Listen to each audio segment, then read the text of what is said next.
Mateus capítulo de número 22, diz assim a palavra do Senhor, ao meio do século 21. Então Jesus voltou a lhes falar por meio de parábolas, dizendo: o reino do céu é semelhante a um rei que celebrou o casamento do seu filho. E enviou seus servos para chamar os convidados para a festa de casamento, mas eles não quiseram vir. Depois enviou outros servos, dizendo: digam aos convidados, o meu banquete já está preparado, os meus melhores bois e novilhos já foram abatidos, e tudo está pronto, venham para o casamento. Eles, porém, fizeram pouco caso do convite, e foram um para o seu campo e outro para os seus negócios. E os outros, agarrando os servos, maltrataram-os e os mataram. Mas o rei ficou furioso e, enviando os seus exércitos, destruiu aqueles homicidas e incendiou a cidade deles. Então disse aos servos: na verdade, o banquete de casamento está preparado, mas os convidados não eram dignos. Vão pelos cruzamentos das ruas e convidem para o casamento todos quantos encontrarem. E aqueles servos saíram pelas ruas e reuniram todos que encontraram, tanto maus quanto bons. E o salão nupcial ficou cheio de convidados. Mas quando o rei entrou para ver os convidados, encontrou ali um homem que não se vestia de trajes nupciais e perguntou-lhe: amigo, como é que você entrou aqui sem trajes nupciais? E ele, porém, ficou calado. Então o rei ordenou aos servos: amarrai-os de pés e mãos e lançai-os nas trevas exteriores. Ali haverá choro e ranger de dentes, porque muitos são chamados, mas poucos escolhidos. Até aí. Jesus Cristo, como sempre, pregou o tema central dos seus sermões.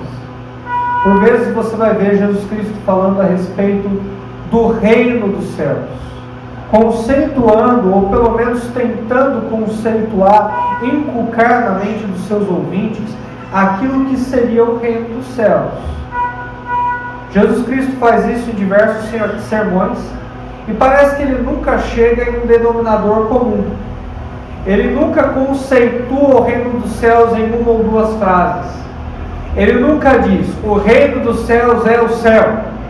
Ele nunca diz: o reino dos céus é o estado eterno. Ou o reino dos céus é a obra que Deus faz na vida do ser humano, transformando ele de uma velha criatura a uma criatura completamente nova em mim, ou seja, em Cristo. Ele nunca faz isso. Ele vai comparando o reino dos céus aos assuntos mais diferentes possível um do outro. Ele compara o reino dos céus a um semeador que saiu a semear. Ele compara o reino dos céus ao homem que encontrou uma pérola de grande valor e vende tudo que tem para conquistar aquela pérola.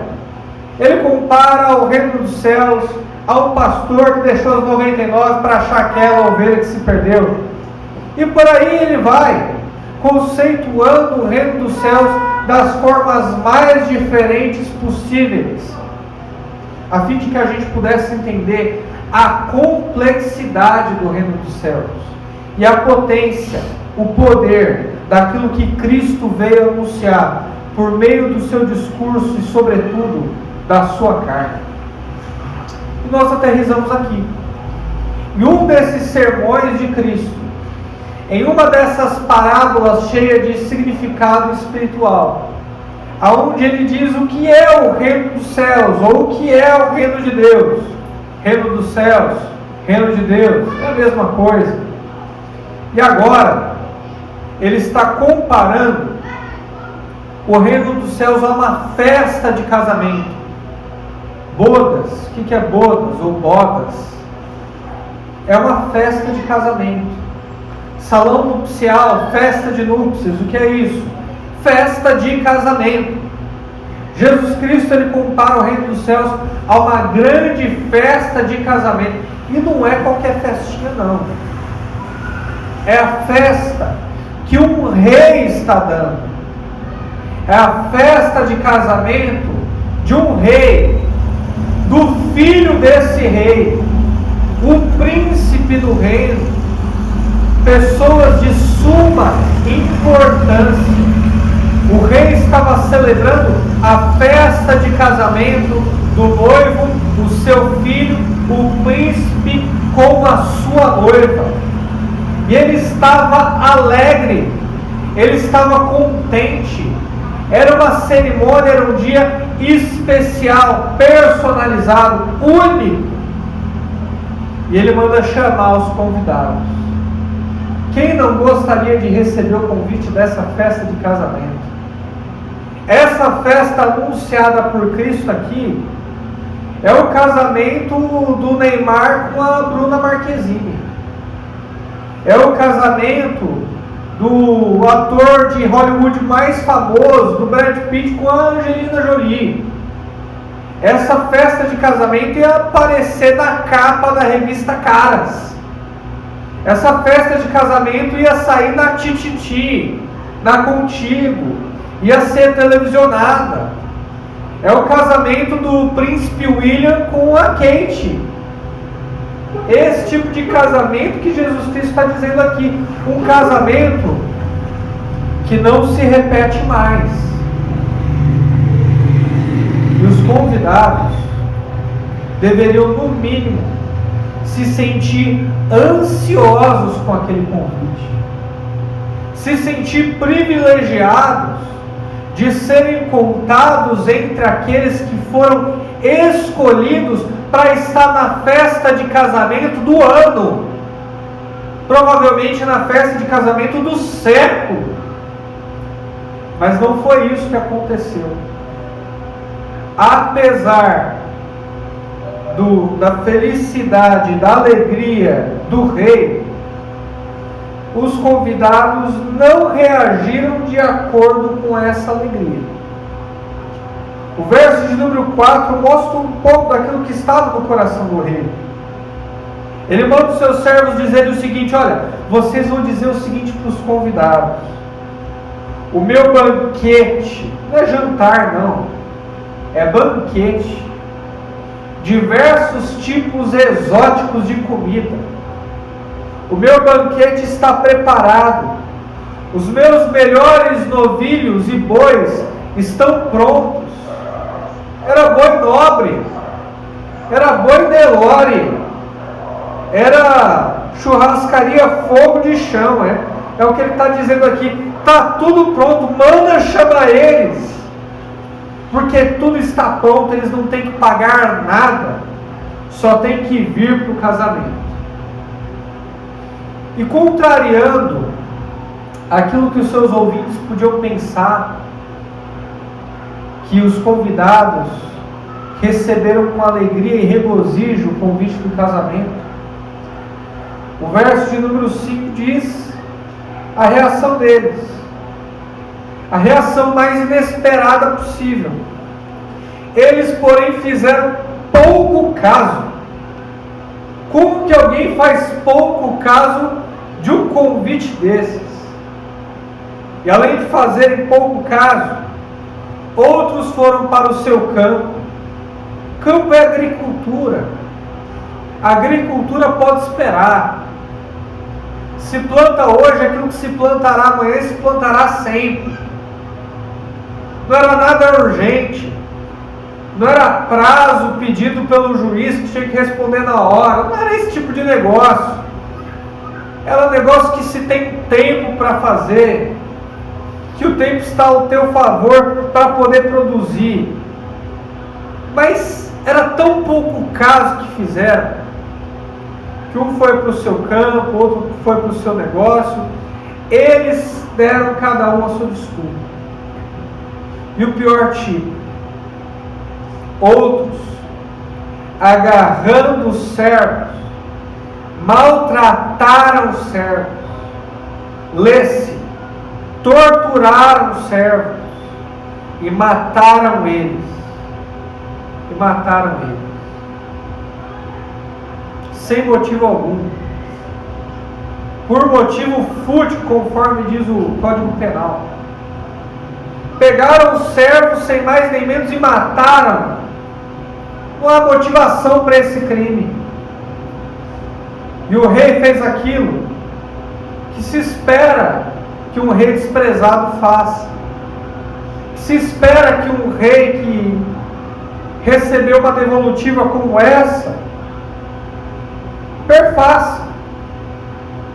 O rei, diz o verso 7, ficou furioso e mandou os seus exércitos.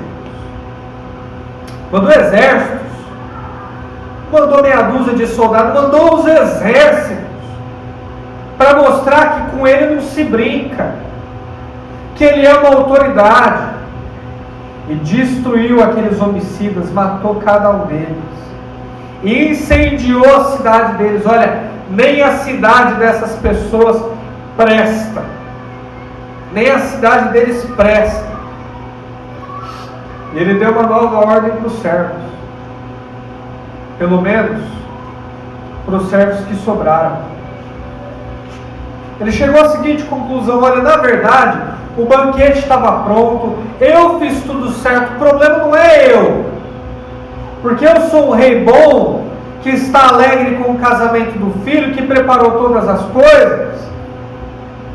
Mas os convidados é que não eram dignos.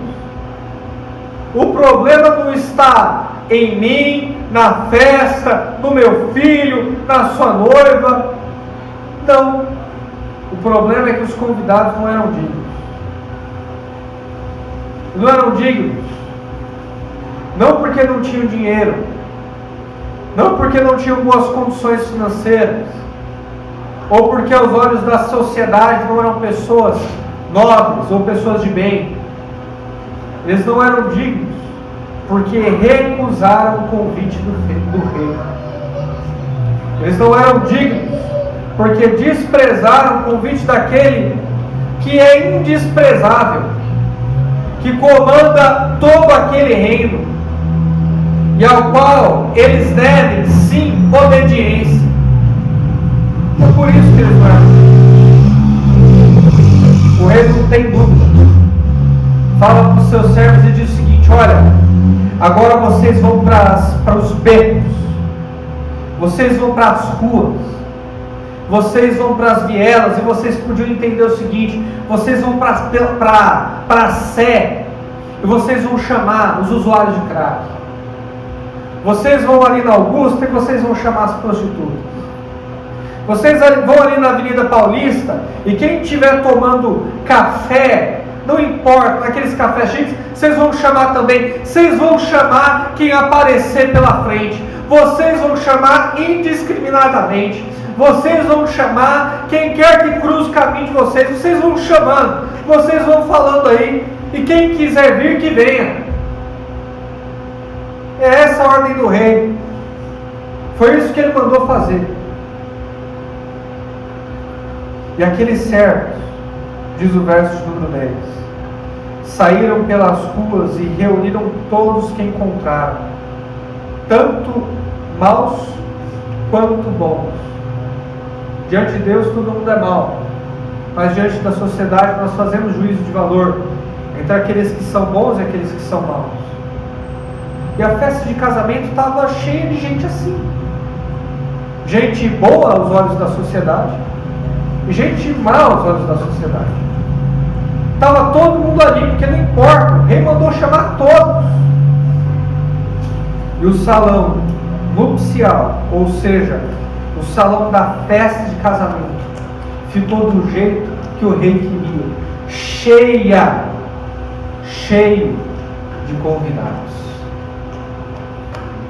Tudo que eu falei aqui foi o significado terreno dessa parábola. Vocês entenderam essa parábola da mesma forma que todo ouvinte de Jesus ali entendeu. Mas a gente não pode esquecer que Jesus ele falava as parábolas dele para as multidões e em secreto ele explicava o significado para os seus discípulos. Vocês acabaram de ser enquadrados agora como multidão. Vocês não entenderam o significado espiritual da parábola.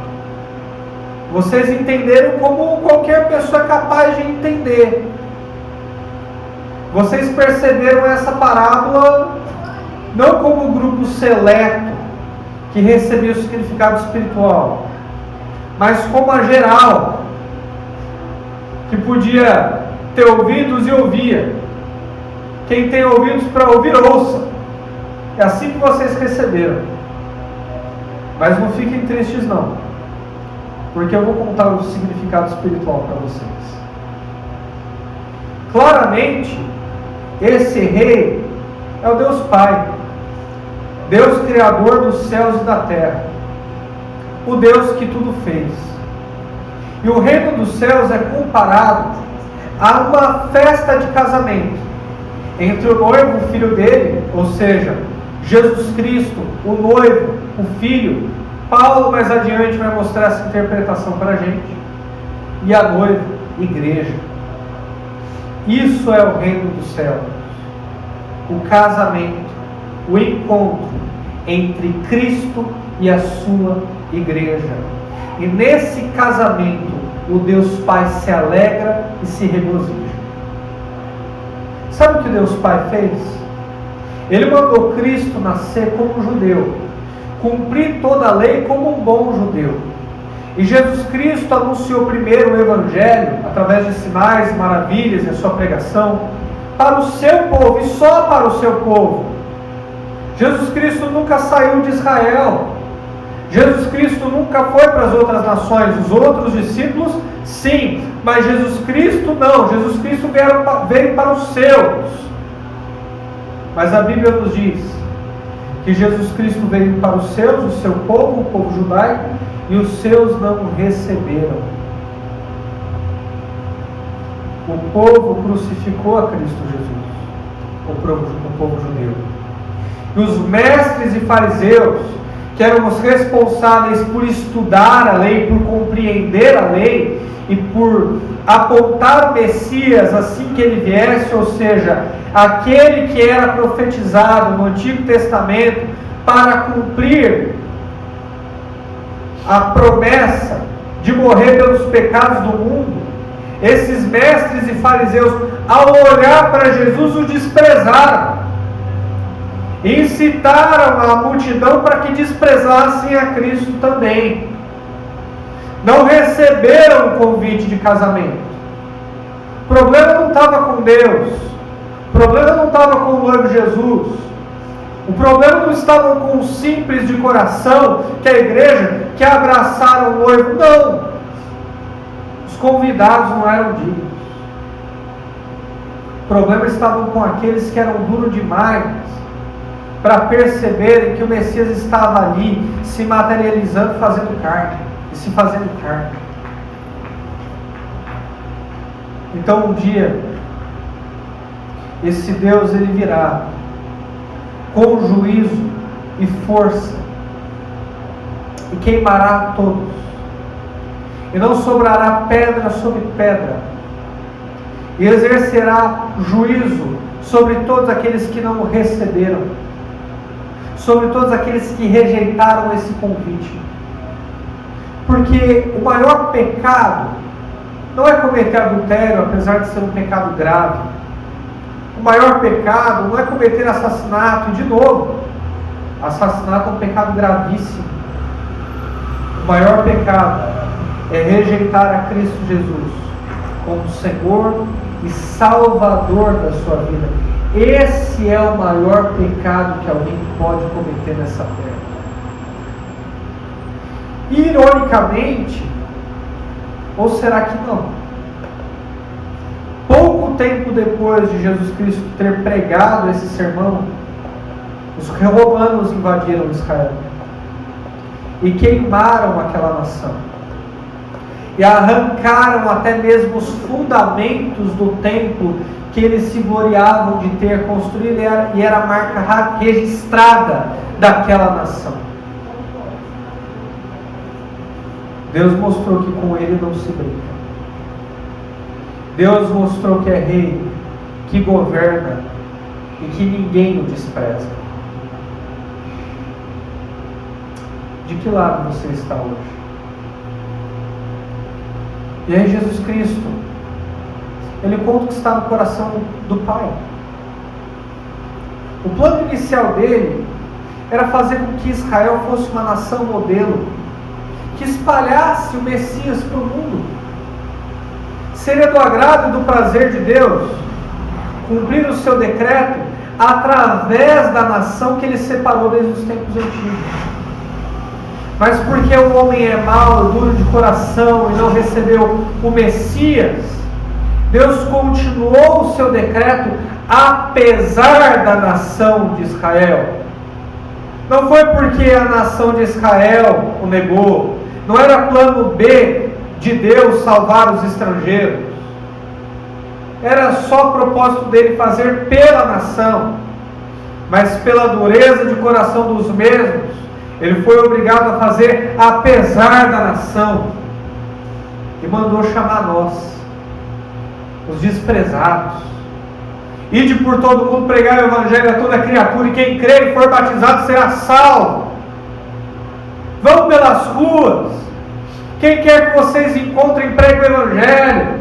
Quem quer que passe o caminho de vocês, anunciem as boas novas. Digam que o reino de Deus é comparado a uma festa de casamento entre Cristo e a sua igreja, e todos estão convidados para fazer parte. Que nós queremos que eles façam parte. Esse é o Evangelho. O Evangelho que eu e você temos o prazer de anunciar. O Evangelho que faz com que a festa de casamento entre Cristo e a sua igreja fique do jeito que agrade a Deus. Cheia de convidados. Cheia de gente. Gente boa aos olhos da sociedade, gente má aos olhos da sociedade, não importa. O importante é que fique cheio de gente. Mas não se esqueçam que tem um sem noção no meio dessa festa aqui que a gente ainda não explicou. Que tem alguém aqui que não percebeu o ambiente que está.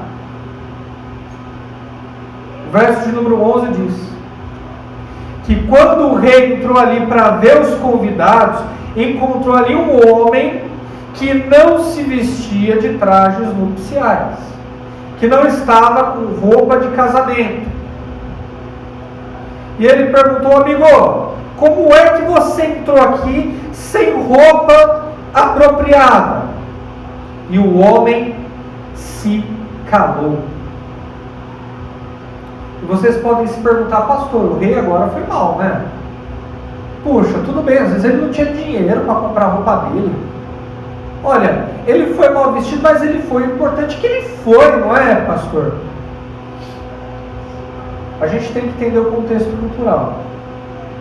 Que quando você recebia o convite para a festa de casamento, você, junto com o convite, recebia a roupa para você ir no casamento. A roupa também era dada, concedida junto com o convite. Então ninguém tinha desculpa de não ter roupa apropriada para ir no casamento. Era com a roupa que foi dada pelo rei que você tinha que ir. A roupa estava entregue ali. Como ele disse no início da parábola: tudo está pronto, só venham. Mas aquele homem se recusou a entrar naquela festa pelos padrões do rei. Ele preferiu entrar naquela festa pelos próprios padrões. E o que quer dizer roupa na Bíblia? A gente vê roupa na Bíblia lá no Antigo Testamento, em Gênesis, logo nos primeiros capítulos. Quando Adão e Eva fizeram uma roupa para si, uma justiça para si, obras para si, que não cobriam o seu pecado. E aí Deus foi lá, matou um cordeiro e deu para eles vestirem e disse: é com essa minha roupa que vocês vão cobrir o pecado de vocês. Paulo vai falar uma coisa parecida quando ele diz: olha, se revistam, vistam-se da justiça de Cristo Jesus. Se vestir da roupa apropriada é se vestir da graça de Deus. Todos que entrarem na festa de casamento do rei devem se vestir com a graça de Deus e não pelas suas próprias obras. Porque ninguém que se vista com suas próprias obras, ninguém que se ache bom o suficiente, vai poder participar do reino de Deus, do reino dos céus. Esse homem sabia disso. Tanto que quando o rei o confronta, ele se cala. Ele sabia que não tinha desculpa para não se vestir de acordo com os padrões de Deus. Ele sabia que não tinha desculpa para não se vestir de acordo com a graça de Deus. Ele sabia. E se cala. E aí o rei diz: peguem esse fulano aí e lancem-o para fora da festa, onde há trevas, ranger de dentes, inferno, condenação eterna. Cristo diz: aquele que receber o Filho não está condenado, mas aquele que não receber já está condenado, porque não recebeu o nome do unigênito Filho de Deus. E aí ele revela o que há de mais gracioso. Se você foi convidado para a festa de casamento e se vestiu da roupa do rei, não foi porque você quis, não foi porque você achou bom. A festa de casamento do rei é um grupo tão seleto de pessoas que quando você entra e participa da comunhão entre Deus e a sua igreja, você percebe que foi Ele que te trouxe ali, que foi Ele quem te atraiu para aquele lugar. O Evangelho é um salão onde está escrito na placa lá fora: venham todos vocês. E quando você entra nesse salão, na parte de dentro dele está escrito: eu te escolhi. Você achava que foi você, a sua vontade, uma resposta sua, mas na verdade era Deus trabalhando no seu coração para que você o recebesse como o Senhor e Salvador da sua vida. Ele é quem diz isso, porque ele diz: muitos são chamados, o Evangelho é pregado a todos, mas poucos são escolhidos, poucos são aqueles que foram selecionados por Deus e participarão dessa festa de casamento. Amém, glória a Deus. Queridos, preguem esse Evangelho. Esse Evangelho tem poder. Não importa se você está em um bairro periférico, não importa se você está no seu ambiente de trabalho acadêmico, à medida que você prega o Evangelho, você vai ver gente se converter. Ele quer salvar, Ele ama e Ele escolheu a dele com amor profundo, sem igual, inexplicável e cheio, mas cheio de graça. Vamos orar?